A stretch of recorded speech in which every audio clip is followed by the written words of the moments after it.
It is this golden key that we will return to time and again throughout our exploration. The golden key is the intelligence of the Logos, the source of the primordial Om. One could say that it is the mind of God. With our limited senses, we are observing only the outer manifestation of the hidden mechanics of self-similarity. The source of this divine symmetry is the greatest mystery of our existence. We are in the position of a little child entering a huge library filled with books in many different languages. The child knows someone must have written those books. It does not know how. It does not understand the languages in which they are written. The child dimly suspects a mysterious order in the arrangement of the books, but doesn't know what it is. That, it seems to me, is the attitude of even the most intelligent human being toward God. We see a universe marvelously arranged and obeying certain laws. Our limited minds cannot grasp the mysterious force that moves the constellations. Every scientist who looks deeply into the universe, and every mystic who looks deeply within the self, eventually comes face to face with the same thing: the primordial spiral.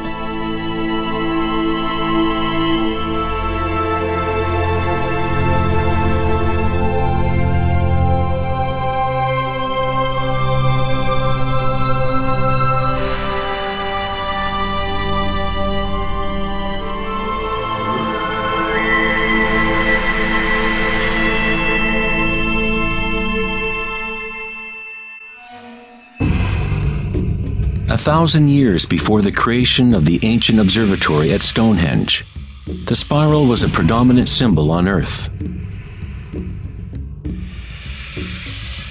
Ancient spirals can be found in all parts of the globe.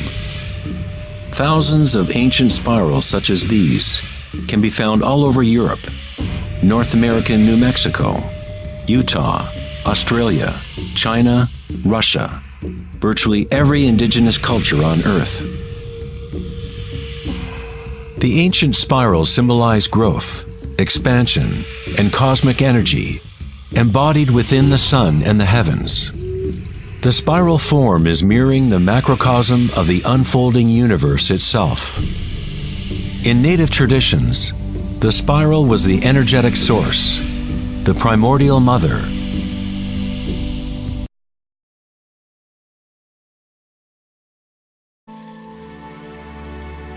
From the self-similar spiral patterns of the Romanesco broccoli to the arms of galaxies, logarithmic spirals are a ubiquitous and archetypal pattern. Our own Milky Way galaxy has several spiral arms which are logarithmic spirals with a pitch of about 12 degrees. The greater the pitch of the spiral, the tighter the turns. When you observe a plant growing in time-lapse video, you witness it dancing with the spiral of life.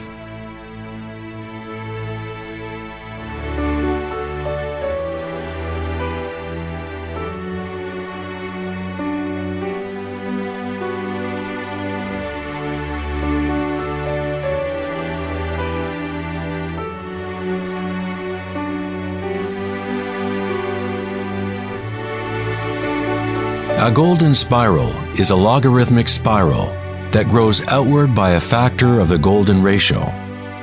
The golden ratio is a special mathematical relationship that pops up over and over in nature. How much math do you need to know to be a sunflower or a bee?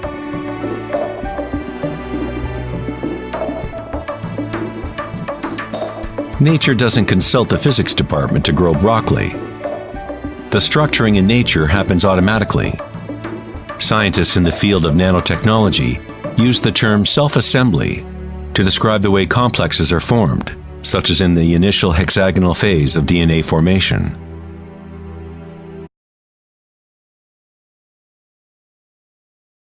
In nanotechnology engineering, Carbon nanotubes are comprised of a similar arrangement of materials. Nature does this type of geometry over and over, effortlessly, automatically, without a calculator. Nature is precise and extremely efficient. According to the famous architect and author Buckminster Fuller, these patterns are a function of time-space. DNA and honeycomb are the shape that they are for the same reason a bubble is round. It is the most efficient shape, requiring the least amount of energy. Space itself has shape and allows only certain configurations for matter, always defaulting to what is most efficient. These patterns are the strongest and most efficient way to build architectural structures, such as geodesic domes.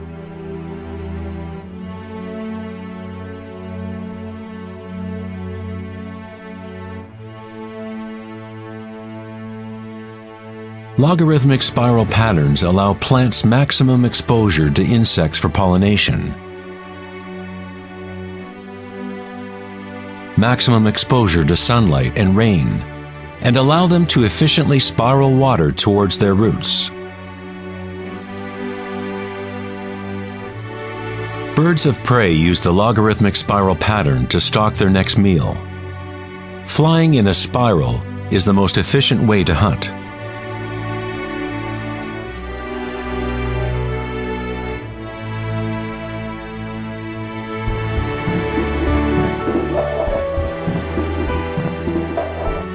One's ability to see the spiral of life dancing akasha into material form is related to one's ability to see beauty and symmetry in nature.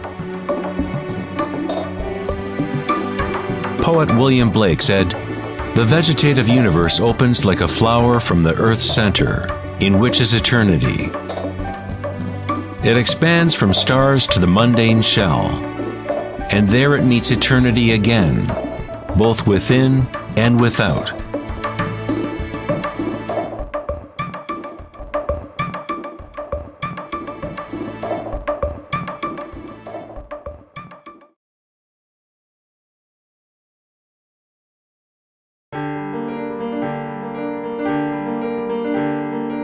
The study of patterns in nature is not something that is very familiar in the West. But in ancient China, this science was known as Li. Li reflects the dynamic order and pattern in nature.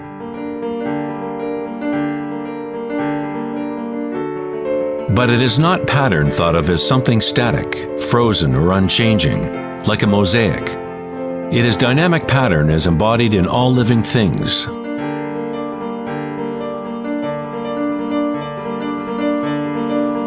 The arteries of leaves, the markings of the tortoise and the vein patterns on rocks are all expressions of nature's secret language in art. The labyrinth is one of many Li patterns.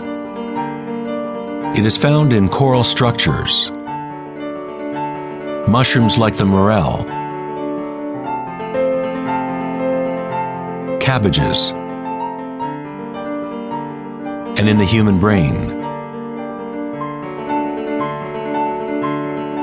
The cellular pattern is another common form in nature. There are a myriad of different cellular structures, but all have a similar orderliness defined by their purpose and function.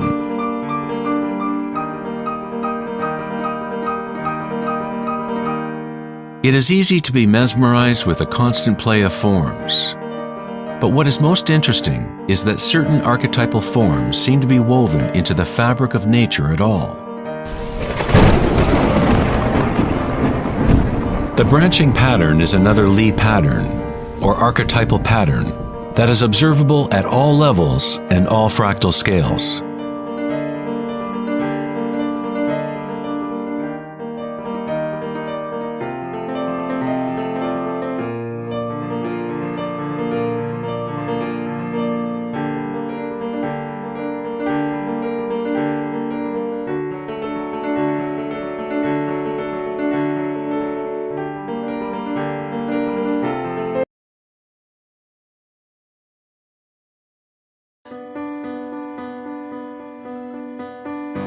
In the human body, tree-like structures and patterns are found throughout. There are, of course, the nervous systems that Western medicine knows about. But in Chinese, Ayurvedic, and Tibetan medicine, the energy meridians are a central component to understanding how the body functions. The nadis, or energy meridians, form tree-like structures. A post-mortem examination will not reveal the chakras or the nadis. But that does not mean they do not exist. You need to refine your tool that you use to look. You must first learn to quiet your own mind. Only then you will observe these things first within yourself. In electrical theory, the less resistance in a wire, the more easily it can carry energy. When you cultivate equanimity through meditation, it creates a state of non-resistance in your body. Prana, or chi, or inner energy, is simply your inner aliveness. What you feel when you bring your consciousness within the body. The subtle wires within your body that carry prana, the nadis, become able to move more and more pranic energy through the chakras. Your wiring becomes stronger as you use it, as you allow energy to flow. Wherever consciousness is placed, chi or energy will begin to flow and physical connections blossom. Within the brain and nervous system, physical wiring patterns become established by repetition. By continually placing your attention within and lowering resistance to the sensations you are experiencing, you increase your energetic capacity.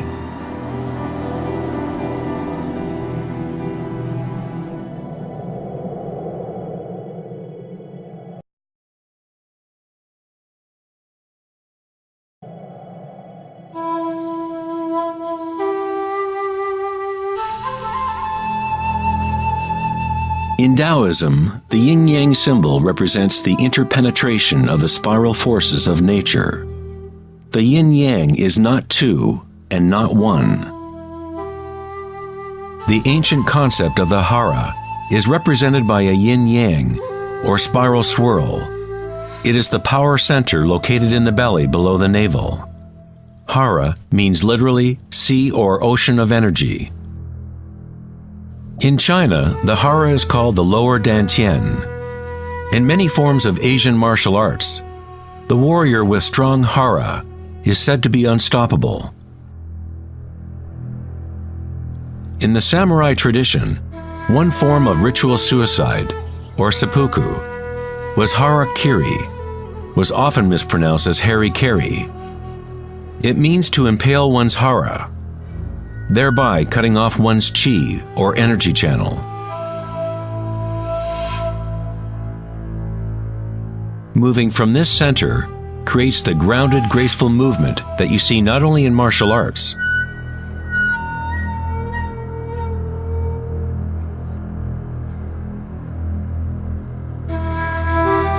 but in great golfers, belly dancers,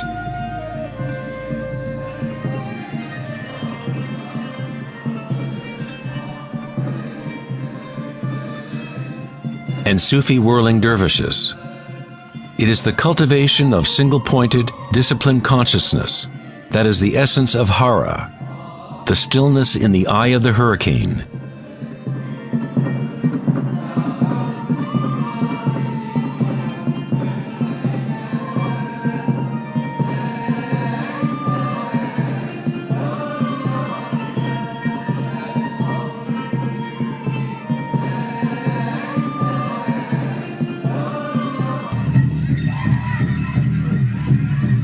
It is the gut instinct in connection to one's energy source.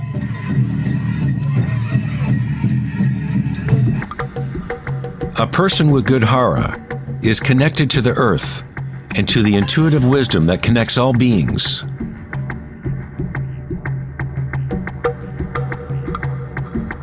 To think with your belly, hara dakanganase, is to tap into your inner wisdom.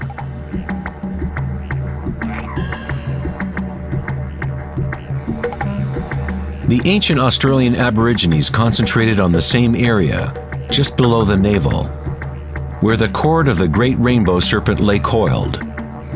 Again, a representation of the evolutionary energy in humankind. It is no accident that it is in the Hara where new life begins.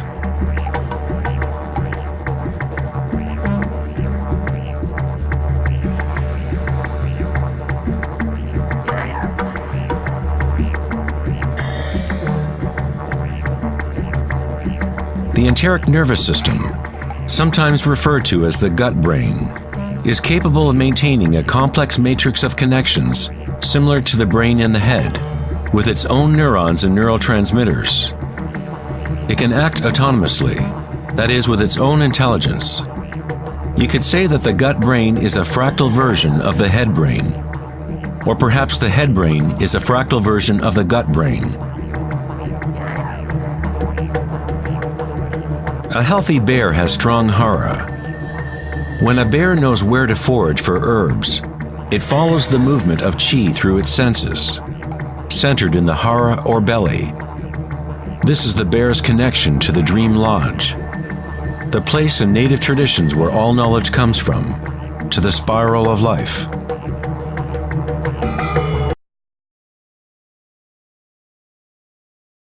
Today, humans try to understand the spiral with the rational mind. But it was never thinking that connected us to the spiral of life. We have always been connected.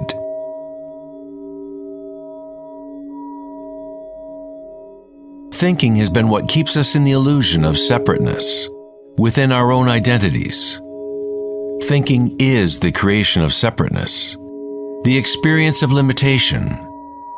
The more we align with thought, the more removed we become from the source. Ancient cultures that were less thought-oriented aligned themselves with the spiral in a more direct and personal way than we do today. In ancient India, Kundalini is a representation of one's inner energy, which moves in snake-like or helix-like pattern up the spine. In the ancient yogic traditions of India, the inner worlds of people at that time were comparable to those of Hara-centered cultures. To balance the power of the spiral with the stillness of your witnessing consciousness is to align with your full evolutionary potential, to blossom into the unique multifaceted being you were designed to be.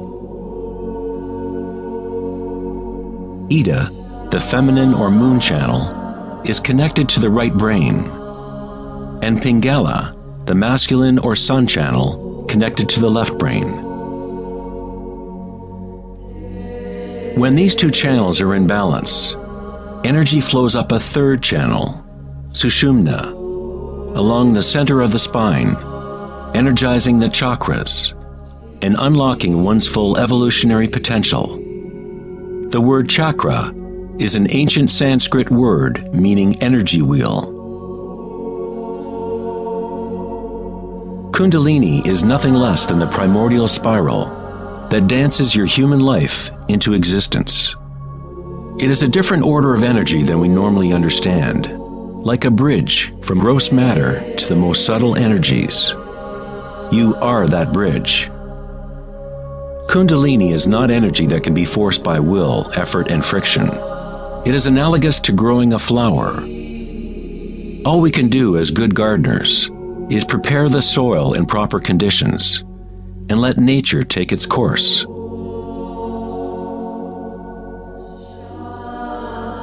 If you force a flower to open prematurely, you will destroy it. It grows with its own intelligence, with its own self-organizing direction.